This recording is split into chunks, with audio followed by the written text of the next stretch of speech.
Hi, I'm David Cronenberg, the writer, producer, director of eXistenZ, and I'll try to give you a little bit of a guided tour to some of the many aspects of the movie. There's a tendency, I think, in movies now to use the sort of TV style of opening credits, which is that most of them are come over the first scene in the movie. To me, that feels like TV because that was always TV style, because they were always pushed for time and they would never be able to give you a sort of opening credits sequence. The movies that I saw as a kid usually had very long, elaborate opening credit sequences. Saul Bass and a lot of famous graphics and producers were involved in those. And I always thought it actually was a good idea to give the audience a kind of a vestibule, a kind of an anteroom to take them from the street and into the theater and then into your movie, rather than just hitting you hard with the movie right away. There are reasons that might be a good idea for certain kinds of films, but in my movies I'm always trying to create an ambience, a dreamlike ambience, and a kind of a hypnotic, suggestive atmosphere. I'm really creating a little ecosphere with its own, like a little planet with its own ecosystem and its own dynamics and its own chemistry. And so that's what I'm trying to do with an opening title sequence. And in this particular case, it took us a few tries to come up with the style and the tone of these credits. They obviously do relate very strongly to the movie, both in terms of the textures and the colors, and also the suggestion of animal tissues and cell structures and so on, the biology of the film, because the film's imagery is very biologically biocentric, let's say. And of course the music as well. I mean, there's always a collaboration between the composer, who is almost always, in my case, Howard Shore, and the people who are designing the credits. We all talk together and try to come up with something that will interweave the music and the visuals of the credit sequence, and even the rhythm of the way that the names come up and fade away. Something that will take you into the film and prepare you for the film and put you into the space of the movie. eXistenZ, written like this, one word. By its very nature, this opening sequence is somewhat theatrical in the literal sense of the word. That is to say, you have a stage and you have performers on the stage in this scene. And I didn't want to really shy away from that. I wanted to play that to the full, even though it's in some ways maybe an anti-cinematic way to open a movie. But because of the subject of the film and the concept of gameplay, where there are rules, and it's a sort of a consensual kind of world that you end up going into, consensual in the sense that everybody agrees that it's an artificial world where there are rules and it'll only work if everything's outlined. You have basically here a sort of he's a teacher who is he's educating you as to the rules of the game. And although this isn't obvious necessarily to someone who's seeing the movie for the first time, it was very definitely on my mind when I was writing the script. And I kind of like the anti-cinematic nature of it, even though some people were kind of surprised by it. The world of games is in a kind of a trance. People are The programmed to accept so little. The number of chairs and the number of participants on the stage has been pointed out to me that there are 12. And some people have suggested that this means that this is obviously a reference to the Last Supper. I'm not kidding. And that, and I have to say that The reason that there are 12 is because we originally, I think, had 16 chairs on the stage, and it was too crowded, and we finally found visually something that seemed to work. It wasn't certainly intentional that there be this, 12 prototype Metaflash games. significant dozen. And although I did like the idea that some people had that because this is a church that we're in, we find this out a little bit later, but of course it looks like a church, and there are pews, that really game playing has become the new religion, and that was the sort of connection between the church, the Last Supper, and the world of eXistenZ, the game.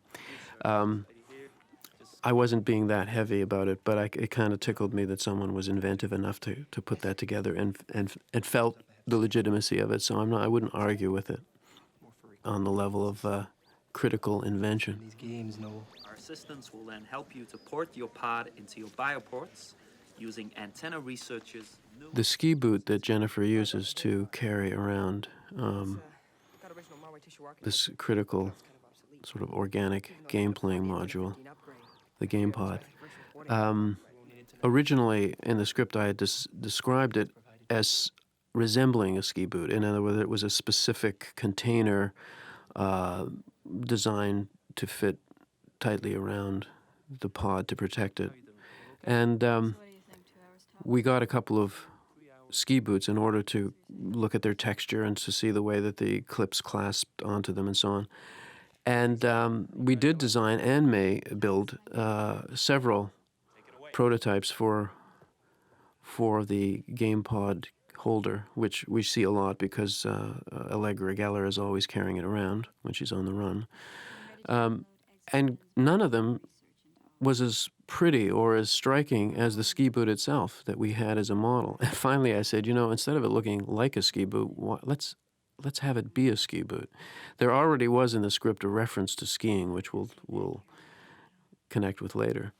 And it just suddenly seemed, it was one of those moments where it just seemed so odd and so perfect and so oblique that, that's why we suddenly had a ski boot that is used as a game pod container.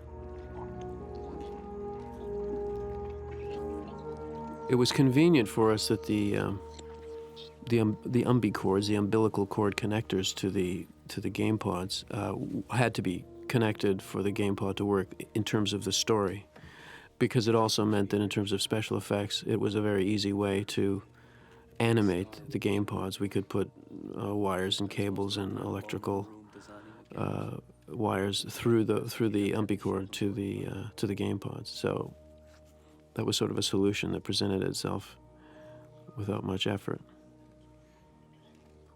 And this sort of old game pod that our young would-be assassin is pulling out of his bag here, it was one of the first studies for the game pod, and I felt it was still a little too much on the mechanical end of things of the spectrum. We hadn't really gotten to the full organic nature of the final game pod, which you can see here.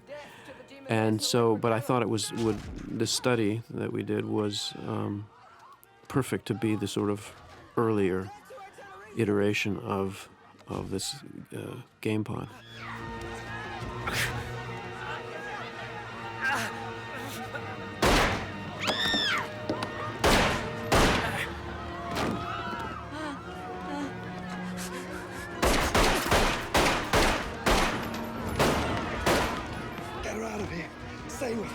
There might be more of This is the first scene in which there's a little bit of CGI, computer animation, on the blood of a young man being shot on the ground, and also the hit to Jennifer's shoulder.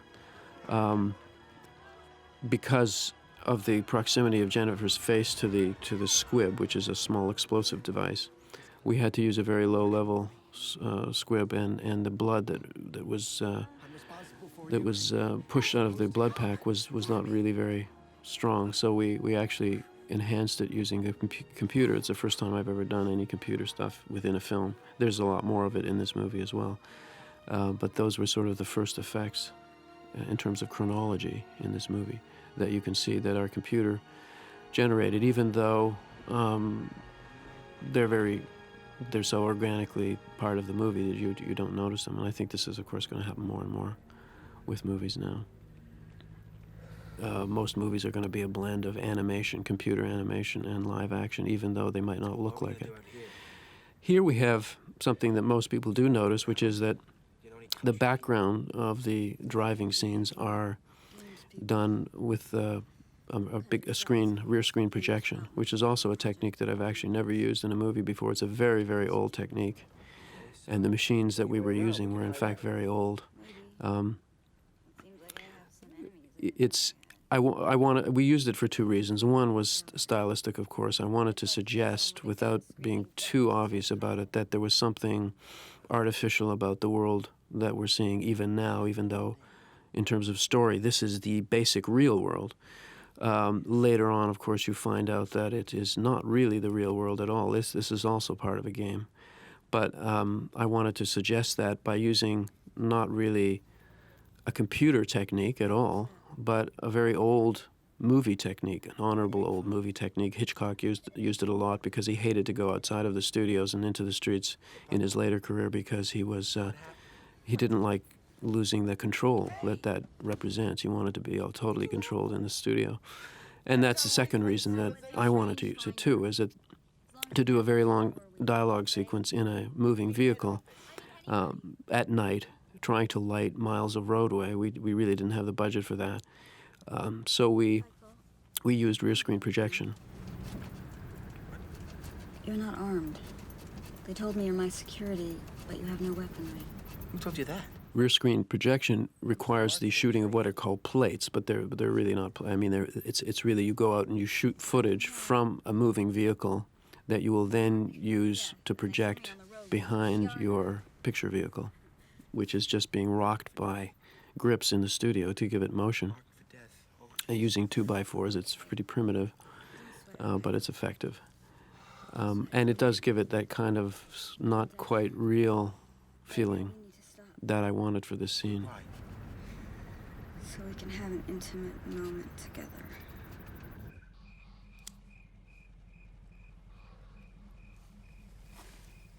Now here, of course, we're no longer using rear projection. This is being shot on a real road. Come on, if you're gonna do it, do it. Okay. There was, in fact, a huge electrical storm brewing. This took us a very long time to shoot because we had to keep stopping and bringing our gaffers and our lighting grips down from their towers where the lights were placed because of the danger of them being struck by lightning. So it took quite a long time to shoot this fairly simple scene. What? A lot of people have asked me how I came up with the idea of this, what we eventually called the gristle gun, or the bone gun. And although it's and it does feature in a very large way in the film to come, but it came to me from logic to begin with, even though it seems anything but logical. If you are going to create a weapon that can get past metal and synthetics detectors, the weapon would have to be made of organic material, organic tissue. And once you accept that as a premise, the rest really follows very simply. You know, the idea, for example, what is there in the human body or an animal body that's hard enough to be a bullet? You could have bone, but of course teeth is very convenient. Teeth are make a very, in terms of their size and shape and so on, are a very obvious kind of possible projectile. So for me, it was all logic and very straightforward, and then finally became quite grotesque and fantastic, which is a kind of arc that I love, and it came very beautifully with the concept of the gristle gun.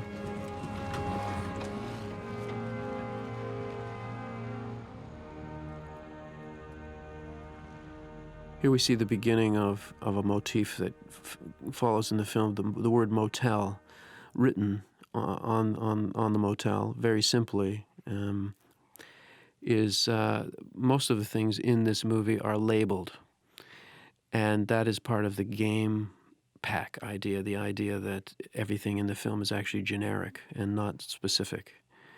You just saw Perky Pats. You saw a paper bag that said Perky Pats on it. That's really my homage to Philip K. Dick. Perky Pats figures very strongly in a book of his called The Three Stigmata of Palmer Eldritch, one of his best books. And since Philip Dick was almost always working with the theme of alternate realities and who controls those realities, I really felt that I owed him a nod for the way that he has kind of formed those concepts in me, in my reading of Philip Dick. And so, I mean, I could almost have dedicated this film to him, but I have included this little homage, the Perky Pats bag, for those who know Philip Dick's work. There it is again. I think we owe it to Antenna to let them know you're all right. And to get them to send somebody to help you who knows what he's doing. Because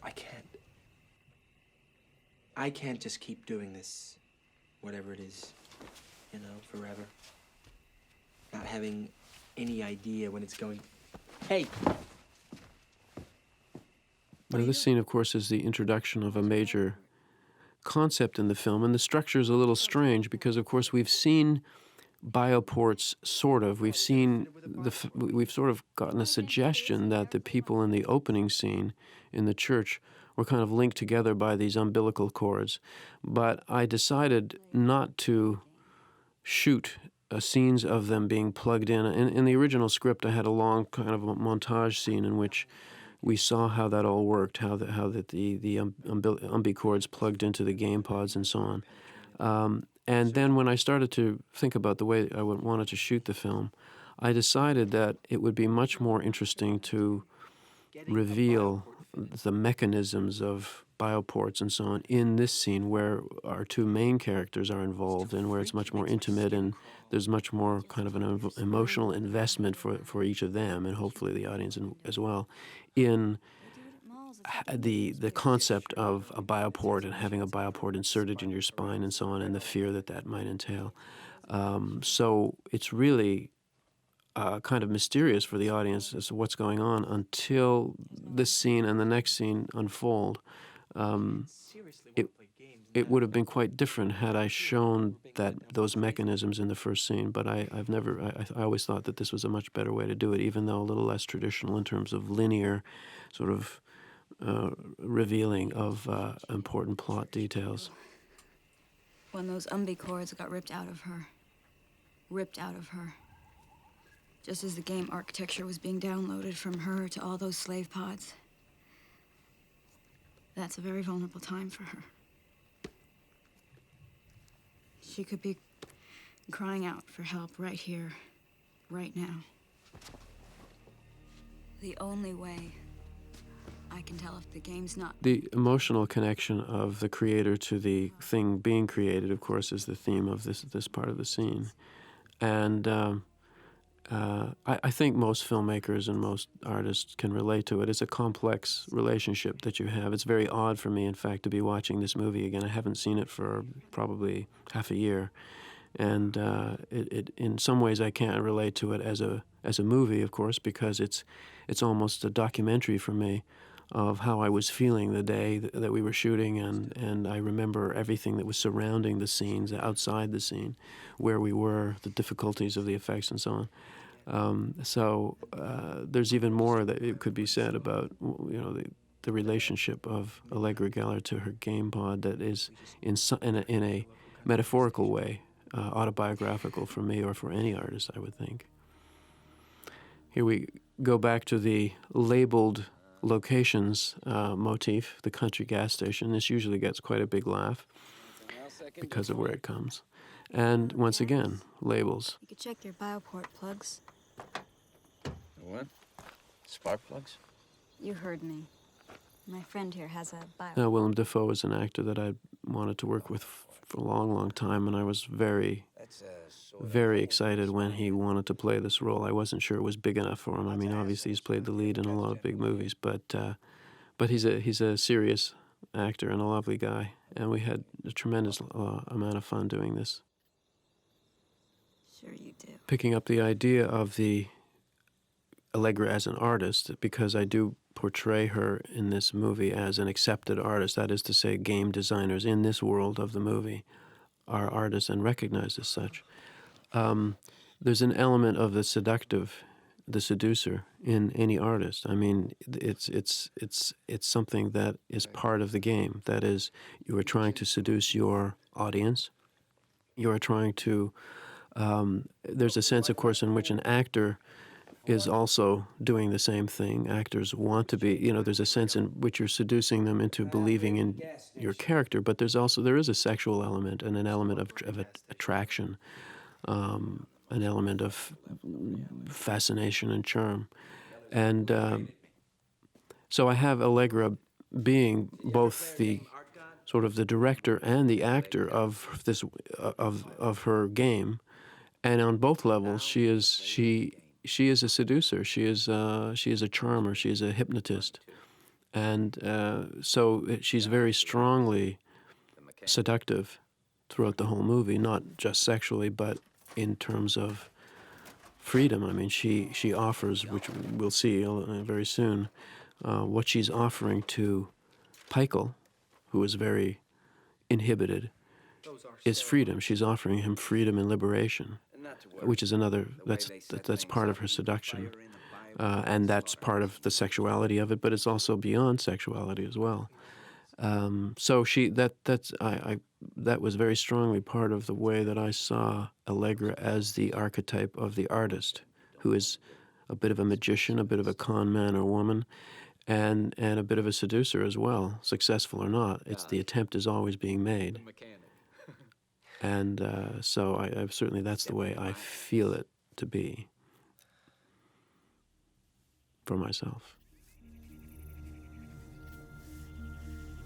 And this is a scene which perhaps is mysterious the first time you see it, and then once you understand the movie is very, very straightforward. Here is a woman looking at her creation. She has created this world, and she is admiring the completeness of it, the textures of it, the sounds of it, the smell of it. My God, the gas, actually, you can actually smell it. And it's a created world. Of course, the first time you see this movie, you don't really know that. But you might be suspecting it. And that is that is really what's going on in this scene. And as I say, it's kind of mysterious the first time through.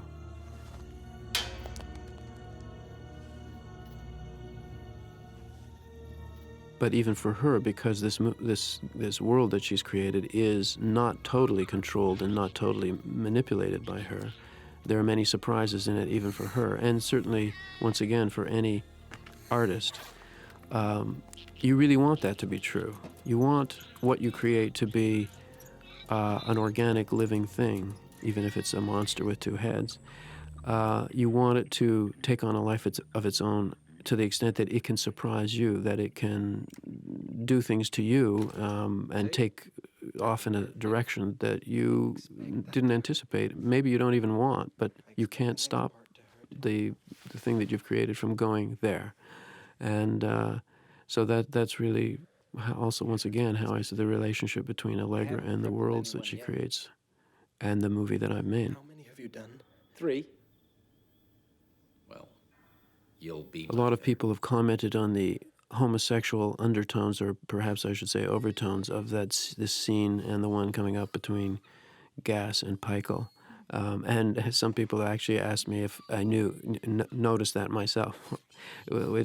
Obviously, this movie, although it's fairly chaste in terms of actual nudity or sexuality of the normal kind, is on another level quite obscene in a metaphorical way, in that it has many, many metaphorical references to all kinds of sexuality. And so in one sense there's sex happening in every scene, even though it's not what most people consider to be sex. So the answer is yes, I think I was pretty aware of most of the sexuality in the movie, and I believe that our actors were as well. I'll get more specific soon.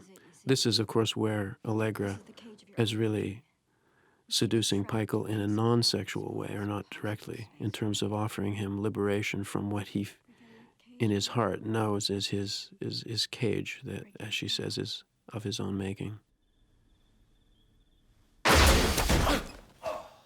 And this scene was, especially by some very militant gay critics in France, was seen absolutely as a homosexual rape scene. I said, why is it rape? Because it is consensual. I mean, it is, you know, Peichel finally agrees to it, so it's not exactly rape, but certainly there is that element here that's pretty blatant, I would say. Epidural. Just like when you have a baby. Kind of like instant paralysis from the waist down. That's why it didn't hurt you. It'll wear off in no time.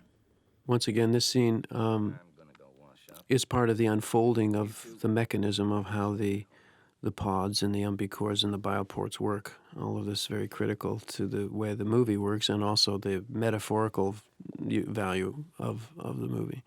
And here's really the first look we get at an actual bioport.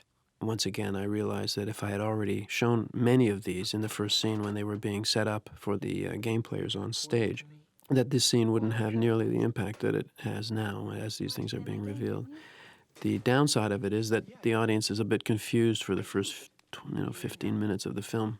It's an instant-on world, isn't it? Jennifer and Jude had a wonderful working relationship while we were doing this movie, and you can really see how much they love to play with each other and explore all the subtleties and the nuances of all the dialogue and the physical play as well.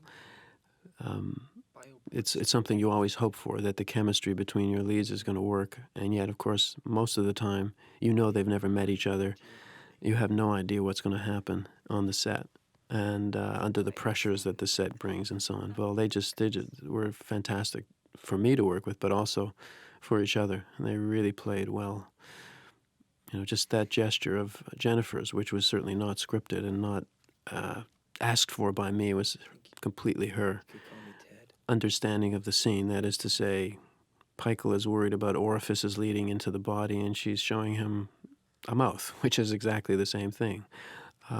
With no words, she just did that, and it was just such a lovely moment. The garage that we were shooting in was this was an actual location, not a set, although we did put a lot of our own stuff in it, but it had a fantastic patina of, I think, over 40 years of being a garage that it would have been beyond our budget to create it. I can't believe it. You blew my pod! You must have neural When the surged. pod kind of shrivels up and sparks, that is once again another scene where computer-generated imagery has been used to enhance something that was shot on set. The pod did curl up a bit on the set, and it did spark, but some of the smoke and some of the light within it and a few other things were added after the fact in the computer. I was somewhat paranoid about the way shots would look coming out of the computer, of course, because you're intercutting them with shots that have not gone in and out of computer. And in fact, I think it is a little bit like the telepods in my movie The Fly. That is to say, you go in and out of the telepods and you come out and you look the same, but there's something that's not quite the same. I feel that about images that have gone into the computer and come out. They're not quite the same. I think, in other words, we're not 100% there at the point where the images are totally convincing to a very critical eye as being original film stock. They are changed subtly. Some definition, some contrast changes, and so on. I must admit that as a moviegoer, when I'm watching movies on the screen that have been gone in and out of the computer, I can't really tell most of the time. But for me, as a director, I was always a little bit wary of. I was very, very critical of the way the shots looked when they came out of the computer and were recorded back onto film. There is a subtle difference that I'm sure that in time will be lost, and you'll be able to put things in and out of a computer and have them be completely undetectable. But right at the moment, I can detect them, and so can my cameraman. What are you talking about? You know what I'm talking about. It's all over the countryside. $5 million for her dead body. No questions asked.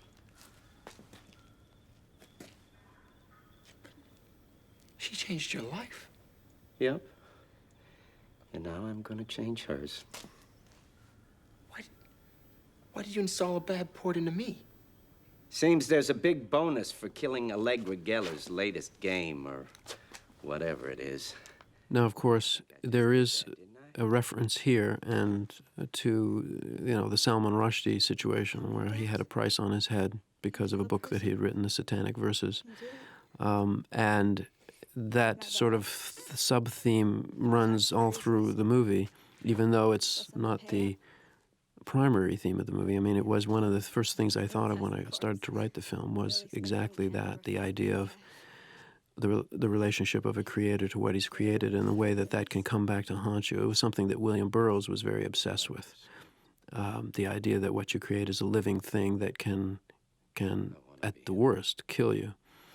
And it was in my mind, even though it's not sort of the top layer of what's going on in this movie. But the idea of an artist on the run, having been condemned to death, is certainly a strong consideration in this movie.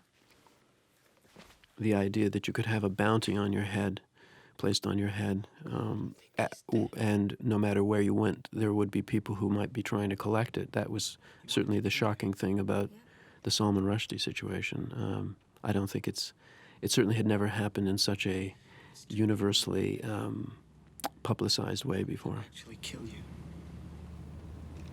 I've never been more popular. We're once again driving with rear projection background. I've got to get this pod fixed.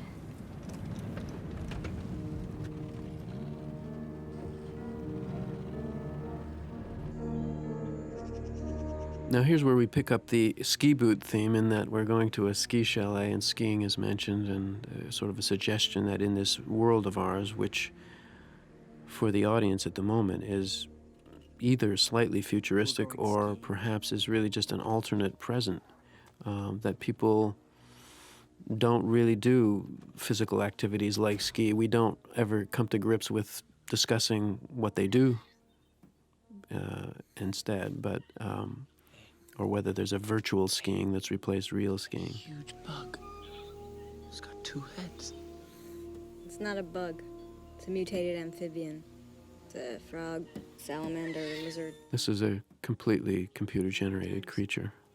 We did 2 versions of it, one using puppetry, which we plan to enhance, and one that was completely computer-generated, and we ended up using the completely CGI one. What happens if somebody comes up here and really wants to ski? Come on, Pikel. Nobody actually physically skis anymore. You know that.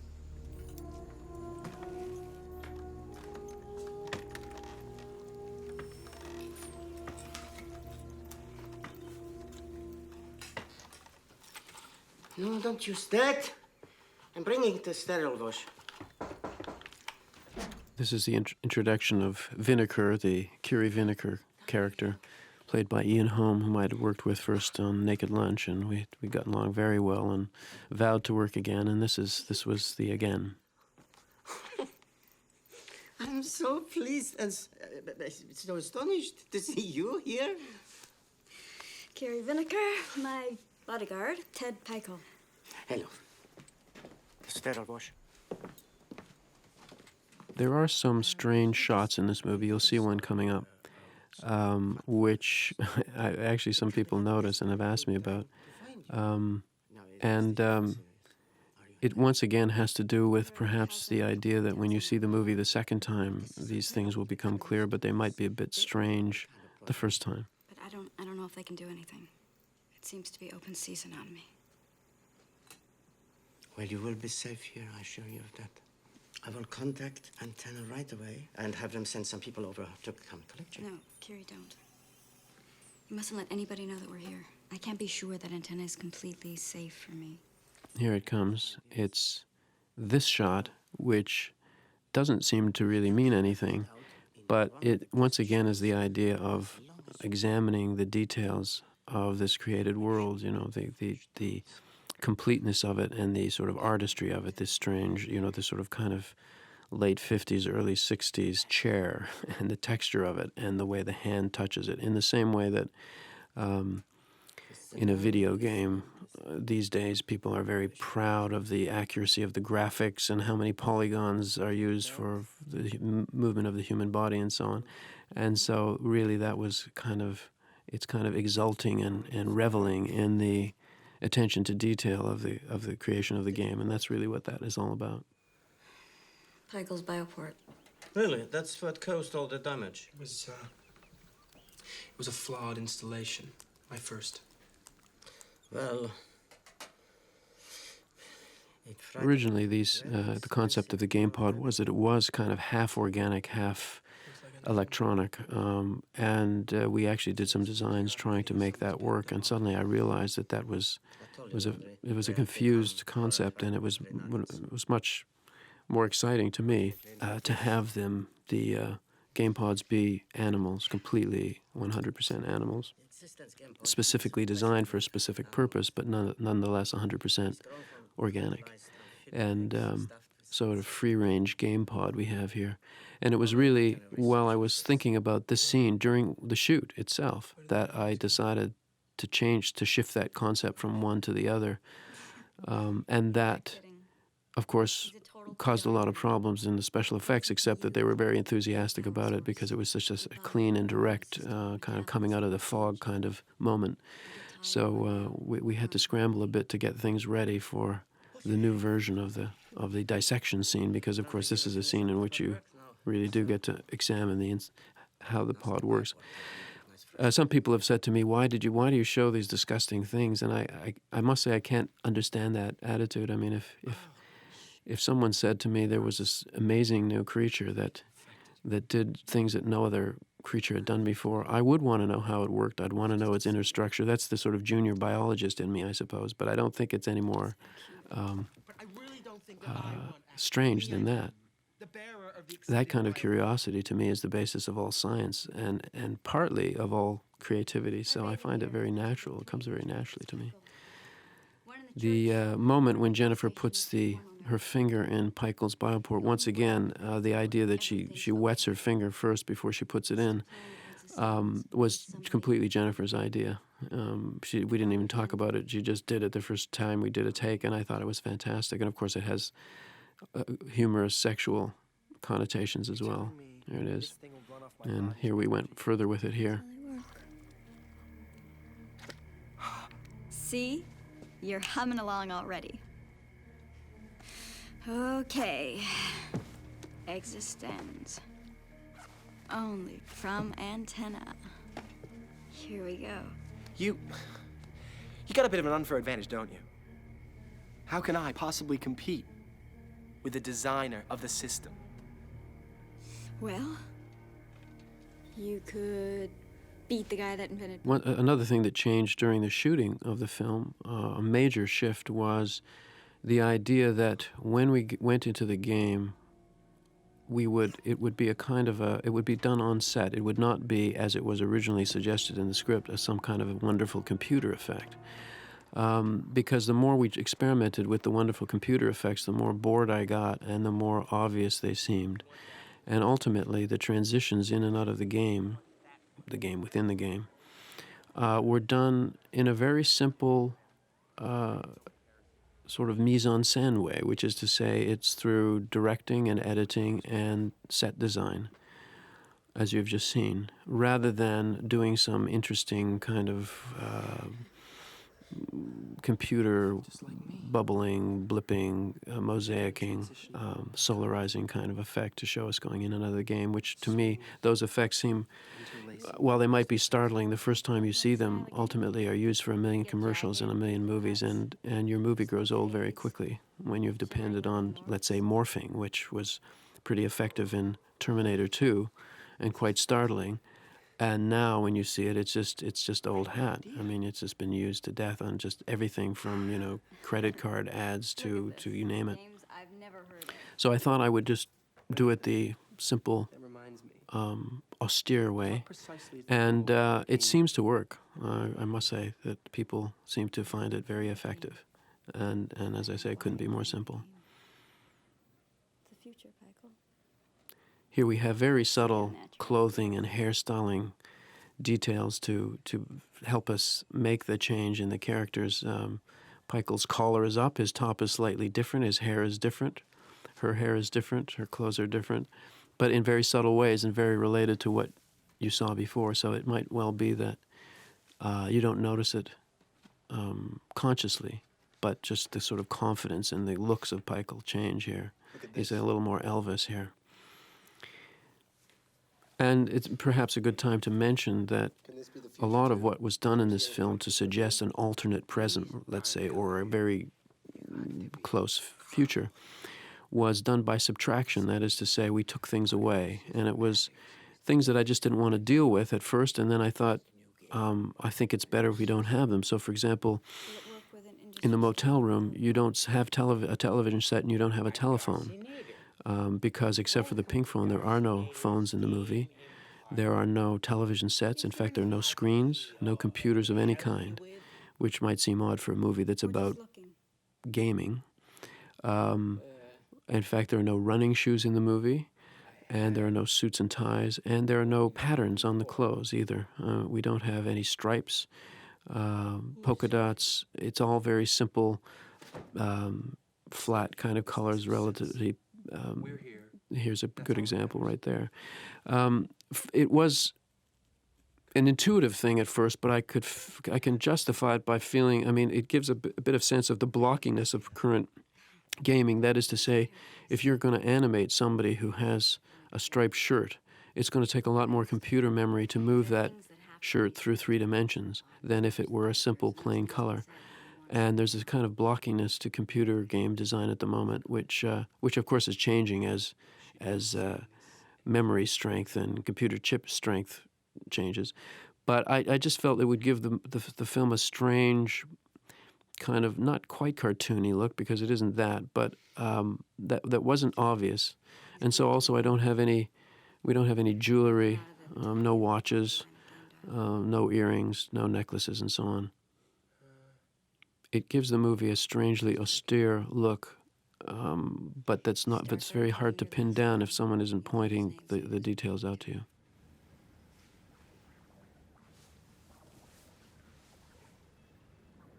We're here, Darcy Nader, and that's all that matters. Of course, here's a critical moment in the discussion of games characters. And of course, it opens the way for me to make many comments at a distance about performers and actors in movies and directing them and writing them. Micropods to download your new identities. There's a sense in which the whole movie is about performing. These industry standard bioports that you mentioned installed. Yes, of course, we both have. Now, Bob Silverman, the third character in this scene, is an actor who's been in more of my movies than any other single actor. We've worked together many, many times, and he's a wonderful actor with an amazing presence. And he was the one, he came up with this sort of, what does the character actually do when he's in a game loop is really Bob, this is definitely Bob's sort of interpretation of that, and it's very funny and very astute, and it works very well. Good. Port in. And this will tell you all you need to know. For now. I'm going to leave while you two finish up here, because it wouldn't be good for us all to be seen together.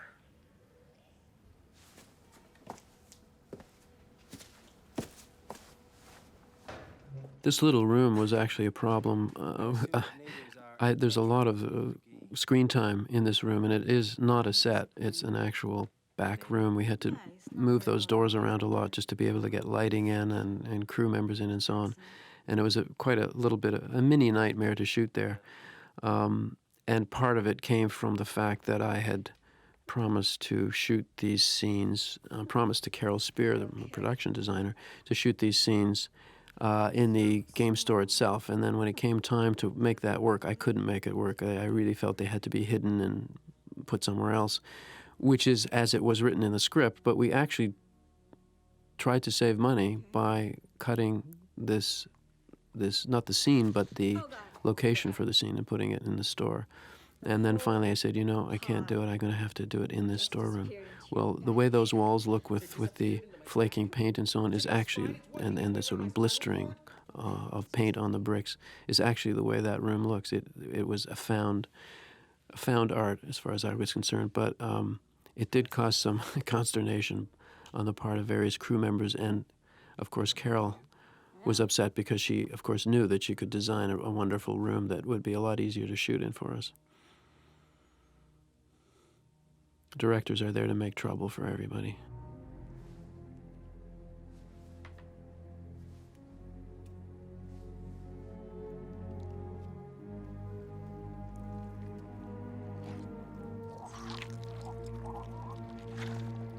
The whole orientation of the movie is body technology. For me, technology is not something that comes from somewhere else. It is, first of all, an extension of the human body, the way the phone is an extension of the ear and the mouth and so on. And I do feel that we absorb technology into our bodies. I mean, the body chemistry we have now is completely not the same as of human beings 1,000 years ago, quite different. So that idea of the absorption of technology into the body and the extension of the body through technology is the way that I see it, which is why all the technology in this movie is organic. It's not hard and glistening and plastic and shiny. So that's the sort of concept of it. In terms of the characters, Allegra has promised Peichel liberation of many kinds, and if he plays the game. And one of the kinds is sexual liberation, and another kind is that he will come to terms with his difficulties with his own body, with his own existence as a bodily thing, with bodily functions. And so this is basically Allegra's therapy for Peichel on that level, this whole scene. And of course we see at this particular moment he's still having trouble, and having, I think, legitimately, he's saying, if this is not our real bodies, how do we know that our bodies are safe and so on? So it's a struggle for him. But at the same time, she's using his own innate sexuality and his own sort of game persona, which, as I say, is a little more Elvis, a little more loose and sexy, to draw the real Peichel along in his development as a kind of a less inhibited, less repressed person. Of course, it doesn't work easily, because if it did, there wouldn't be any drama involved. And now here's a scene, once again, done very simply, that is a transition within a transition. We're already in the game, and now we're going to another part of the game from here. And once again, it's a very simple matter of choreography of the actors and editing and production design and so on. And acting, of course.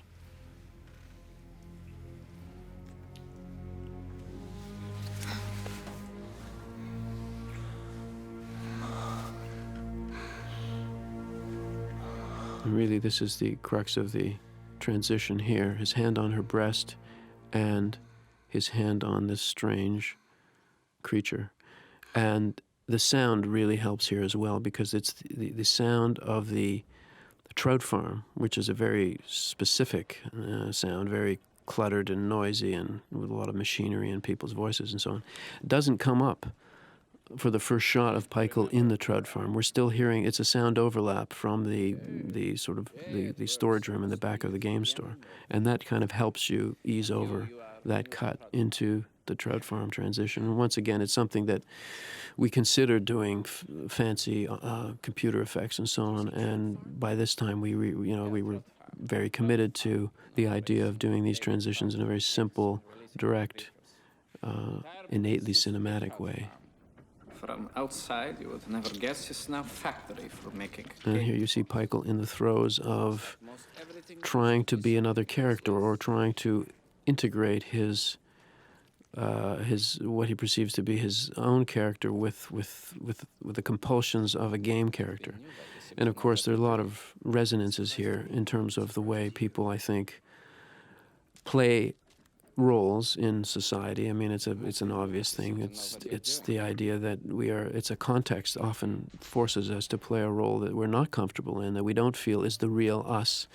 But we're forced nonetheless to play it, and try to play it well or awkwardly as we choose. But So there's that level as well, the whole idea, as I say, of performing in society and in life.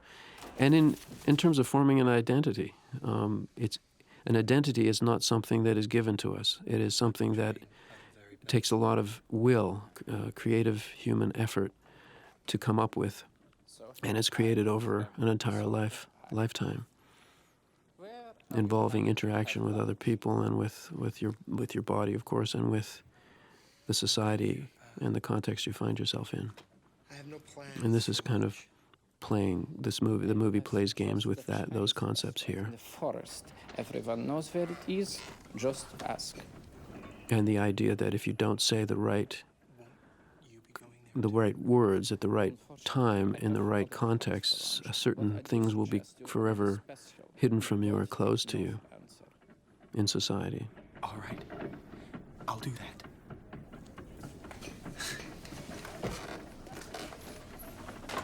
And once again, we're playing with the idea in the movie of things that become other things. Transformation, that is, the trout farm is now something that it wasn't before, and will eventually become yet something else. And it's sort of just the idea of transitioning and transforming, and what happens to your identity when you transform.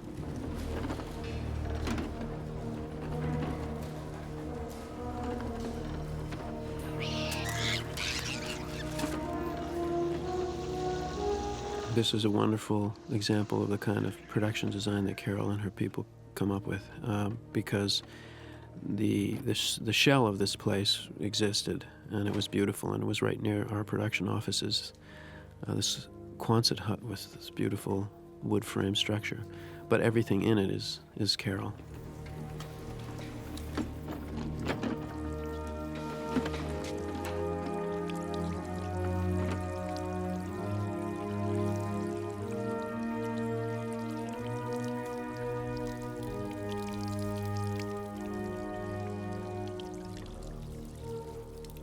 There's a moment here when we think that perhaps Allegra herself is a game character. There's just that moment when she plays with that. And of course, by the end of the movie, you realize that it's totally true and that it wasn't a game at all. But you don't know that the first time through. What the guy on the assembly line say to you? Can you believe the game version of your pod? It's sick. So unconvincing. I mean, using mutated animal... The nightmare version of a game pod, which in itself for some people is a nightmare, so I guess it's a layering of nightmares here. Absurd. Grotesque.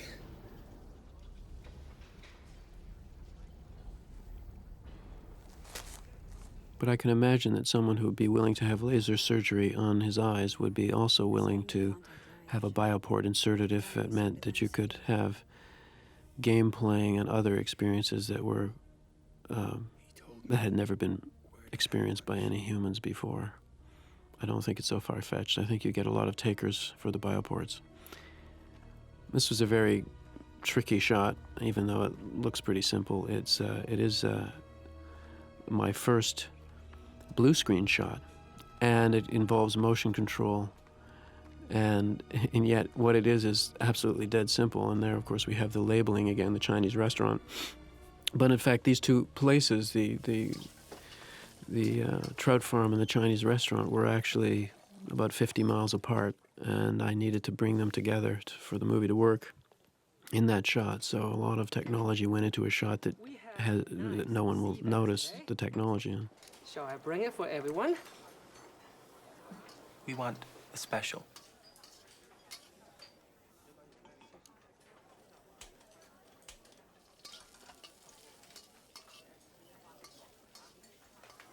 Did you hear me, Chinese waiter? This was a location that actually everybody loved. It's very hard to understand sometimes why some locations make people feel relaxed and happy, and other ones cause tension and sort of disruption. This was not a set 100%. It was actually part of, once again, our production offices, which were at a demilitarized Air Force base, and the textures in this place were fantastic. I found myself photographing them when I had some downtime, and ultimately we threw the wardrobe department out of this space and turned it into this set. There's a lot of detailing that Carol and her people did, but those pipes in the background, for example, were really there, and the flaking of the walls and the windows and so on, and the things that are specific to China and to a Chinese restaurant, of course, are Carol and her people. But people, we love shooting on the set, which is a good thing because there was a lot of time spent on it. Even though, for example, for my cameraman Peter, he, there's not the ceilings are very low, which most cameramen don't like because it means they're very limited in the way they can use their lights. But it just seemed to work.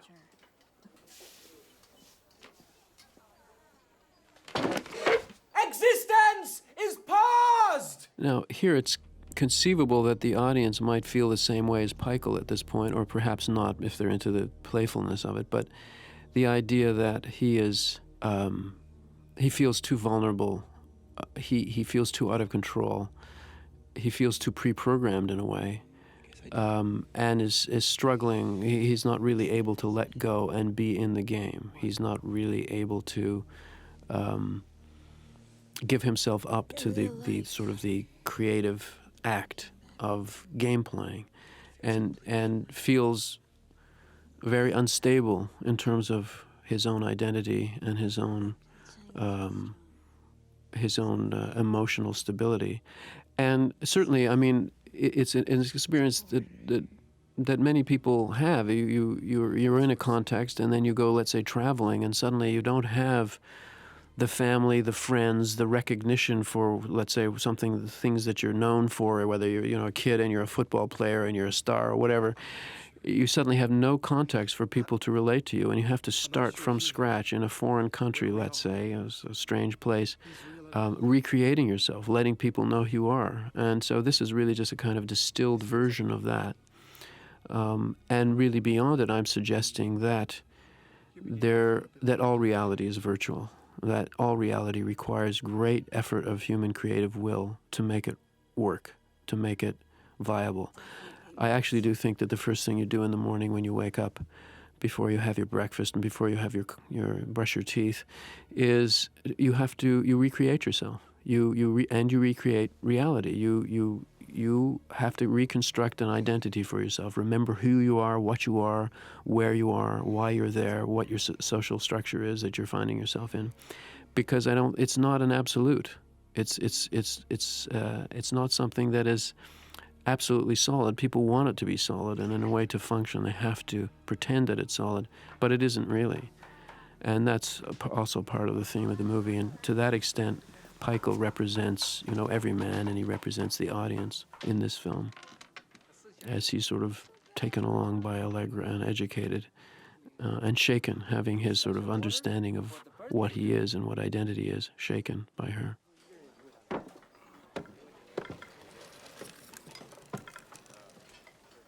Hope you enjoy it very much.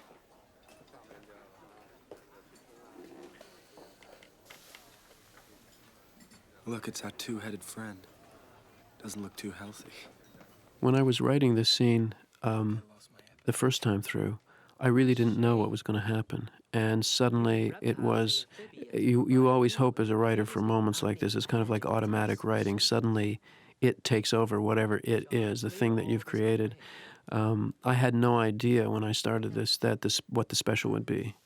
And certainly when I invented the gristle gun at the beginning of the movie, for the reasons that I've said, very practical, pragmatic ones to begin with, I had no idea where it would lead me. But you get a feeling when you create something that's juicy, that it has lots of resonances and implications and metaphorical value, that sooner or later it will reveal itself to you as you're writing. And this was one of these moments when Peichel picked up this first piece of the special. I really didn't know what was going to happen when I was writing it, and then it all just sort of flowed on its own. I find this disgusting, but I can't help myself. And I suppose it replicates in a way the process whereby things that happen in our daily lives come to us in our dreams in a transformed way, and then when we come out of those dreams, those things are transformed for us in our daily lives. They now have different meaning. They have resonances from our dreams that they didn't have before the dream, and that is part of the mechanism, I think, that made this happen for me as when I was writing this part of the script.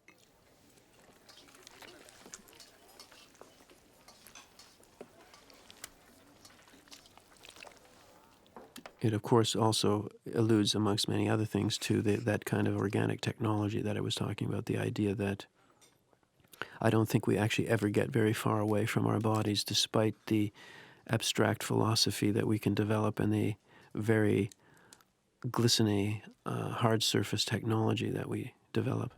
For me, the first fact of human existence is the human body.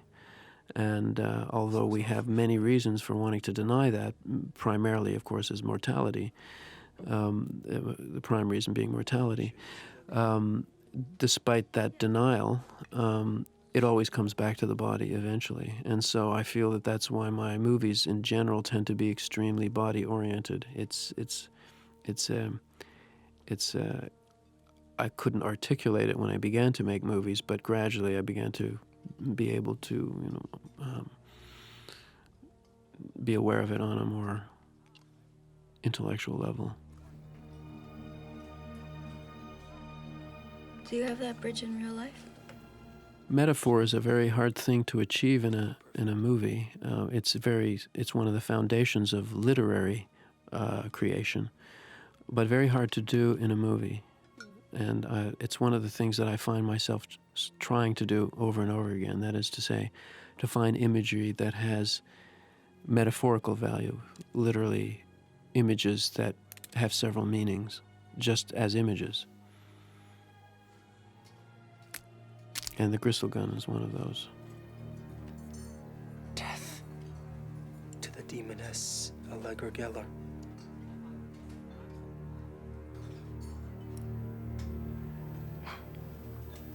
That's not funny. Sorry. But you know, I do feel the urge to kill someone here. Who? Now, there's a whole discussion, of course, that comes with this scene about violence and violence in the media, and it's a never-ending discussion, I think. If you believe, as I do, that in a sense all reality is virtual and is created, and it has huge human creative components, then it becomes an even more complex discussion. It's not as simple as kids not knowing the difference between reality and a television show. In fact, you're saying that the reality is as created a thing as the television show. And so there are discussions within discussions that are happening in a scene like this about those questions.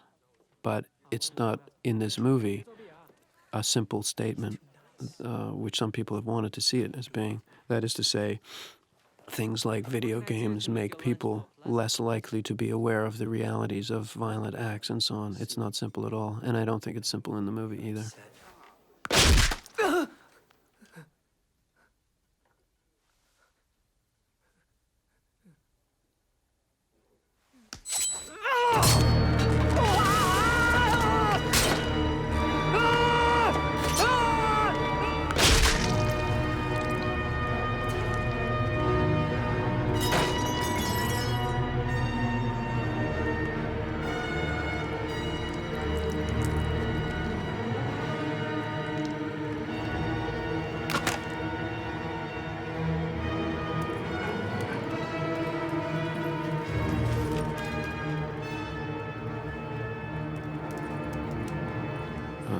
It might be considered a paradox here that a weapon could be wounded, and it's what we have just seen with the gun, the gristle gun bleeding.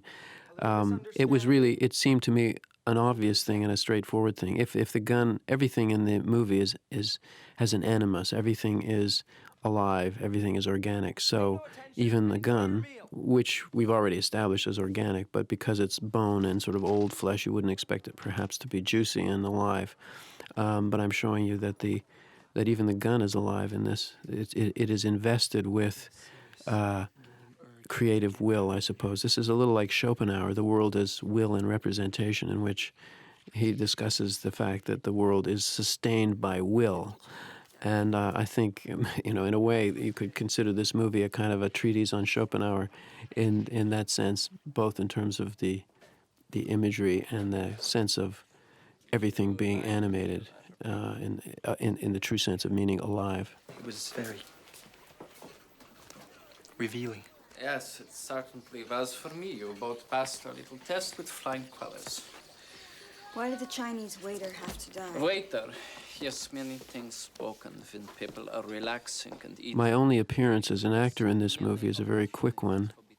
You'll see it right here. Those are my hands, and that's me chopping it because shots like that are usually done.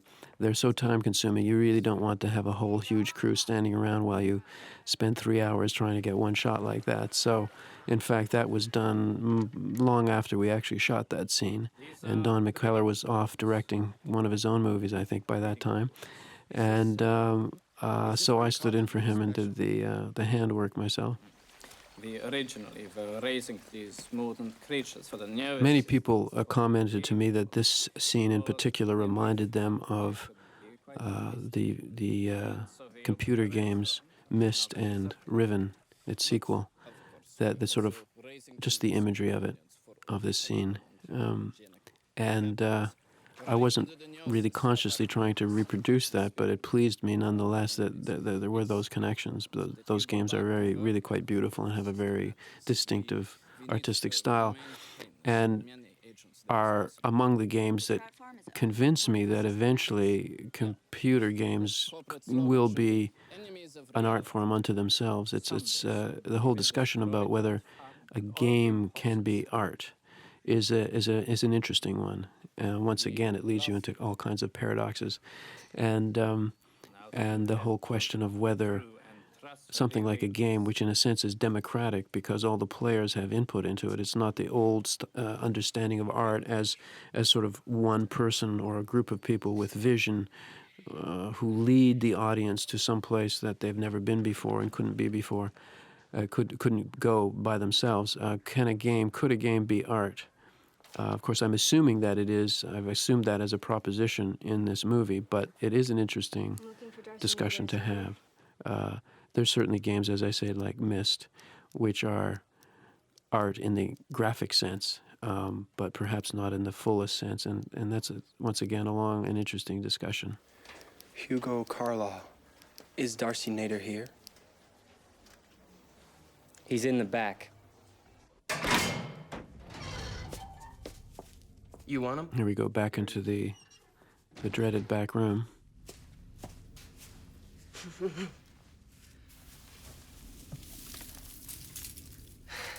You shouldn't have killed the Chinese waiter. Why not? He was your contact at the trout farm.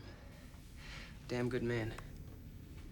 And so there are links, as from dream to reality to dream to reality, and in this movie, and one of the links, of course, is the gristle gun. Variations on the game pod are another one, and sort of bioports are others. But the gun is a kind of a sort of a token or an icon that seems to float from reality to reality, slightly changed, and its function slightly changed, but it keeps tying things together in a strange way. And that was not something that I initially intended when I first came up with the gun for the first scene of the movie. But it just sort of forced itself on me in a way that, as a writer, you know not to resist. It's so compelling, and it seems to work so well, even if you can't articulate why it works. You just don't fight it. You know you have to use it. And as we'll see, the gun comes back a few times more. Anxiety. I don't like it here. I don't know what's going on. We're both... Here we have really a kind of, this is basically existentialist propaganda you're hearing here. This is really Martin Heidegger, the German existentialist philosopher, although he didn't like the term existentialist himself. He would have rejected that. It's basically, this is almost pure Heideggerian descriptions of life as it is lived by humans on Earth. When you strip away all the facades and the fantasies and the false hopes, of course, when Jennifer says, when Allegra says, it's a game everybody's playing, I'm meaning it's a game of life, and that's why we're all playing it, as Peichel has described it.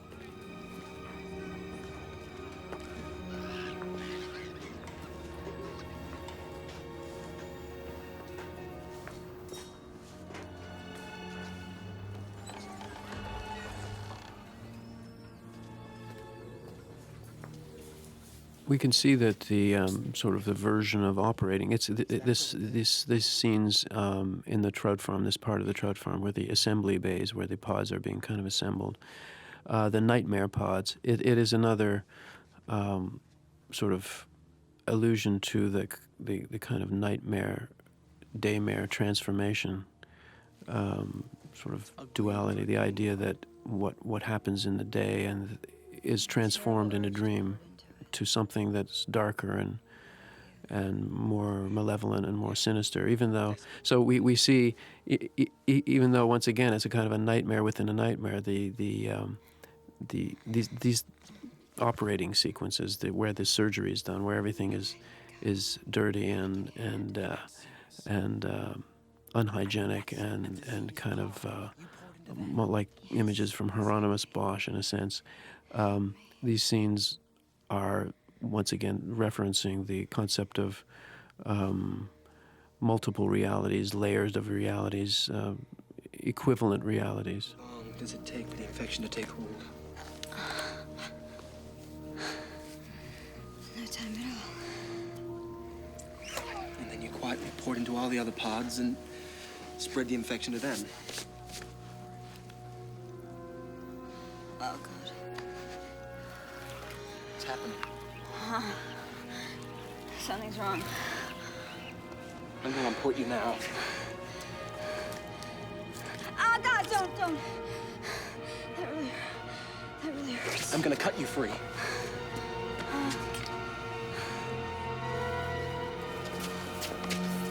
No, I'm afraid. Now, a scene like this, which is on one level totally fantastic, what's going on, the idea of, the pods and the umbilical cords plugged into bioports and so on. But it has very, very basic human connections. I mean, this is the kind of scene that most people eventually have to play out in their lives. It's like a scene of a miscarriage or a scene of a wounding, or despite the fantasy element in this scene, it really plays like those scenes of horror that people end up having in their bathrooms. A place that is just sort of relatively innocuous until one day something like that happens, whether it's finding someone who's had a heart attack or wounded himself or committed suicide, or a wife who's had a miscarriage, or there are many levels that this scene plays on, and then you have this sort of comic character played by Don McKellar, which is, and it's definitely humorous. So it's a kind of a strange, dramatic tension amongst those different levels playing out in these sequences, I think, which make it a kind of a disturbing. It's funny, but it's also kind of disturbing. Series of little sequences that string together in a very uncomfortable way.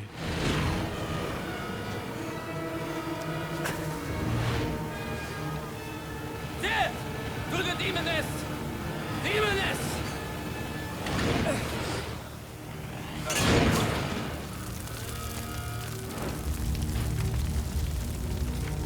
I think we just lost the game. Now, once again, this was not a simple transition scene to do, but cinematically, it's fairly simple. Once again, it's editing, it's creating a set that's a combination of two sets, and it's editing to show the transition from deep within the game to what we have considered so far to be our basic level of reality in the movie. What's wrong? It's here. It's happened. It's come back here with You can play a pod with your foot as well as with your hand. Brought what back? I can't understand what you're saying. We brought the disease back with us. My pod is diseased. Oh, God. I'm really gonna lose it. I'm gonna lose my game. And once again, this is a scene that on one level is fantastic because game pods don't really exist.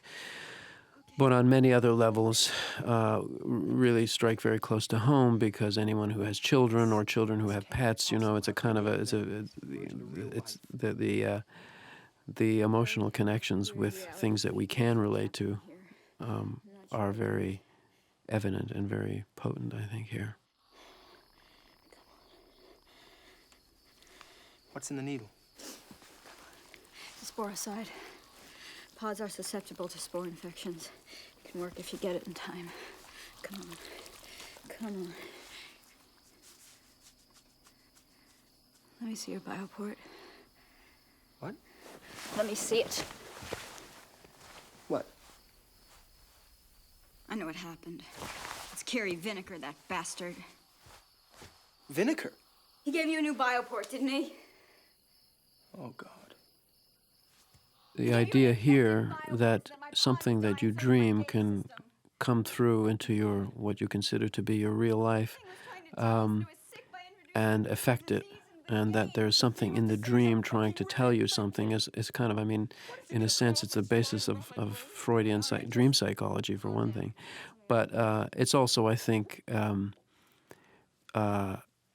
it has validity in terms of the creative act as well. If you think of the kind of little mini trance that you go into when you're writing a script, for example, and the way that themes develop and things poke through into the script from the life that you've been just living on the street, and then that what you've written alters the way you perceive that life when you go back to it. That's all being referenced here, and I think it's all very valid in terms of the way those mechanisms seem to work. Michael, my pod's dying. I can't help it. There's nothing I can do for it.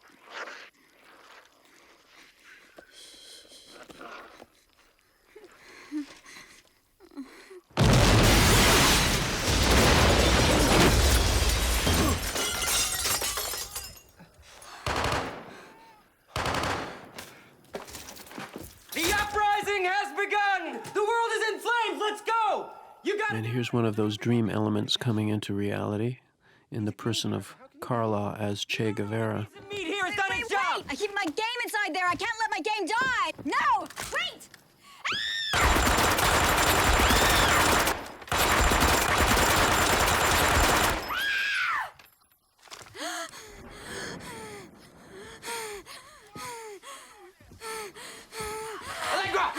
Listen to me. Listen to me. I think we're still inside the game. I think your pod's out there somewhere safe. I think it's all right to let go of this one. This pod. It's not the real one.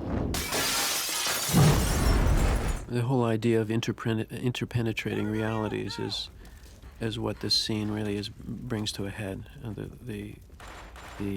That theme that really begins the movie.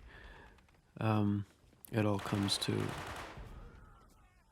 a kind of compression point here, where all of the realities are kind of compressed together, and there are elements from all of them into each other.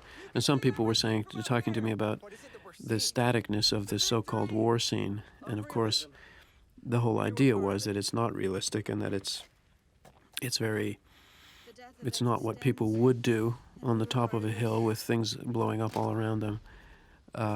It is very much a kind of half dream, half game, half third reality construction. I've got too many halves happening here. premier game designer. And so it's not meant to be realistic. It's meant to be a kind of a background action scene the way you get them in video games and computer games. All wrong. See what I mean? See the problem?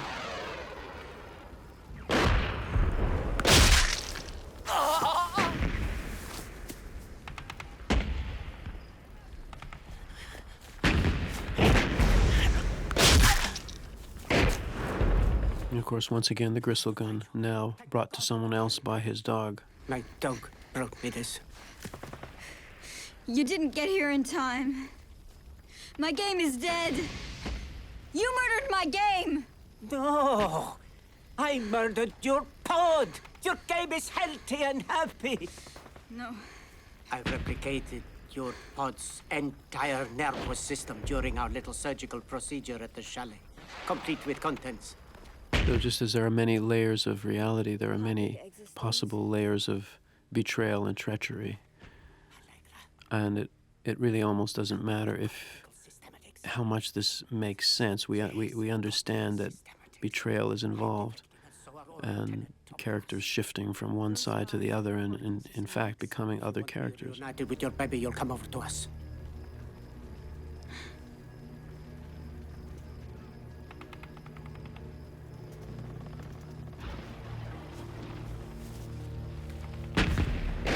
Can you talk to her?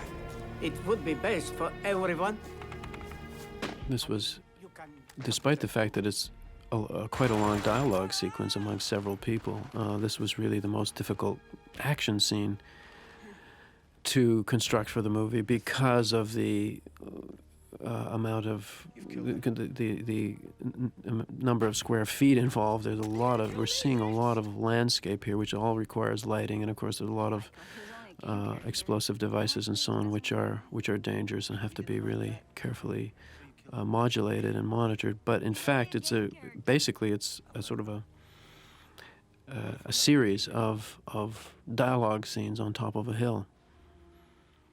So once again, it's a very odd kind of anti-cinematic structure which replicates the first scene in the movie in that way.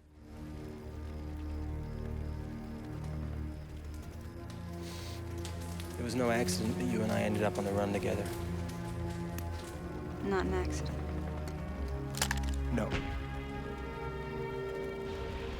That's why you never had a bioport. You were one of them. Still am one of them. But you have a bioport now. I made the bioport sacrifice to get close to you. Why would you want to do that? To understand what I have to kill. Then understand this. Understand I knew that you were my real assassin when you pointed the gun at me in the Chinese restaurant. And understand that you're dead.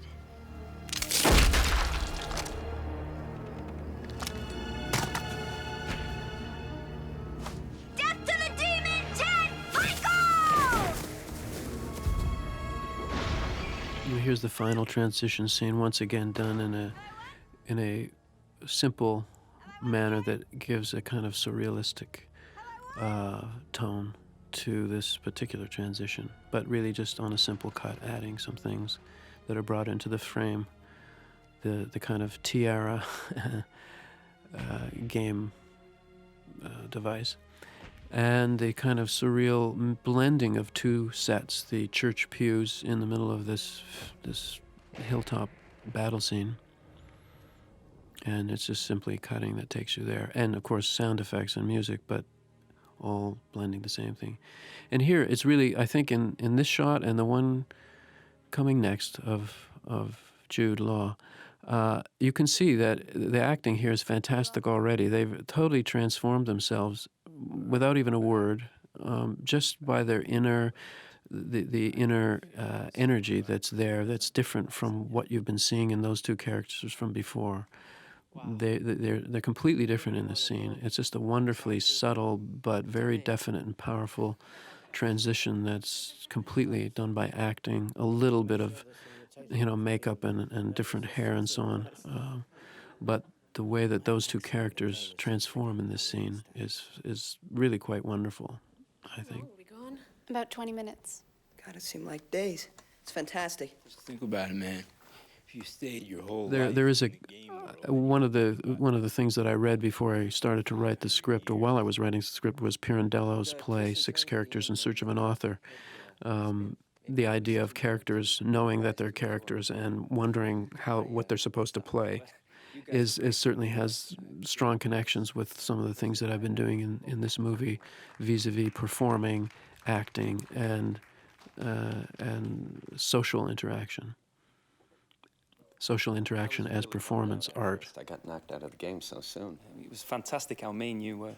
Really scary and crazy. You know, I had a lot to do in that first scene at the church, but I thought the character was boring.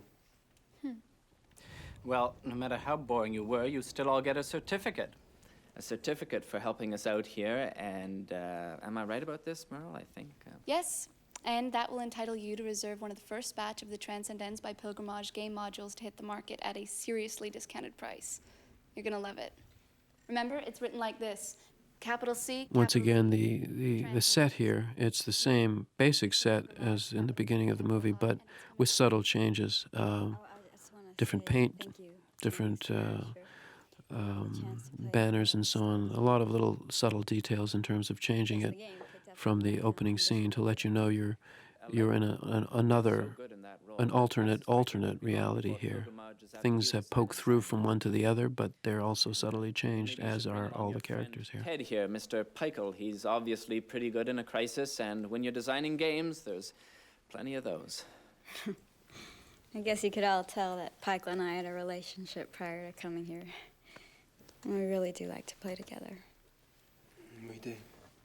But I'd just like to assure everybody here that Allegra wouldn't really... Here we have one of the levels that have altered is, of course, the name of the game and the company that produced it. We have the game eXistenZ, presented to you by the company Pilgrimage, and Transcendence and Pilgrimage, of course, have a much more obvious religious significance than, let's say, eXistenZ by Antenna. So we're bringing it closer to the idea of the goals of religion, the idea of a pilgrimage, and the idea of a kind of a nirvana, of a transcendence of earthly concerns and worries, being provided by game playing and sort of the shift from religion to art, to entertainment, to what. It's a subtle suggestion, but it was deliberate that the sort of reality, the game reality that we come out to here, fits into the sort of church setting a lot more solidly than it did at the beginning of the movie. Hi. And of course, the idea of martyrdom, which there's a hint of course, in the first attempted assassination of Allegra Geller, is continued here and more ferociously and more completely. We've played your game now, so we can finally agree with the others that you are indeed the world's greatest game artist. We weren't sure before. Oh, thanks so much. Is Yevgeny Nourished to be the first game designing martyr? And to do to the human race. What? Yes. Don't you think the world's greatest game artist ought to be punished for the most effective deforming of reality? I don't think this is very... Guys, can you come over here right now, please?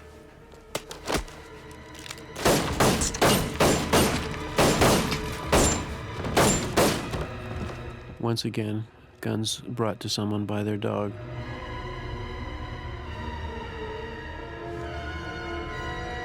Death to the demon, Yevgeny Nourished! Death to Pilgrimage! Death! So this pair really could be members of the Baader-Meinhof gang, the German terrorist group, or any number of Red Guards or familiar terrorist figures in terms of their intensity and their focus and their lack of human compassion. No, you don't have to shoot me. Hey, tell me the truth. Are we still in a game? I did shoot a version of this ending in which the Chinese waiter is shot by our revolutionary couple.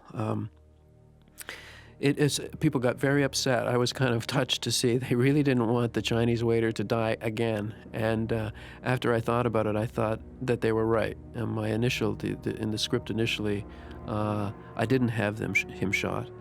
And then when we were on the set, I thought, well, I could try it and see if it works, and I'll have it as a possibility. And I did try it, but it really didn't work. For some reason, it just unbalanced the ending of the movie. So it was much better to leave the whole thing as a question mark at the end, and so that's why we did that.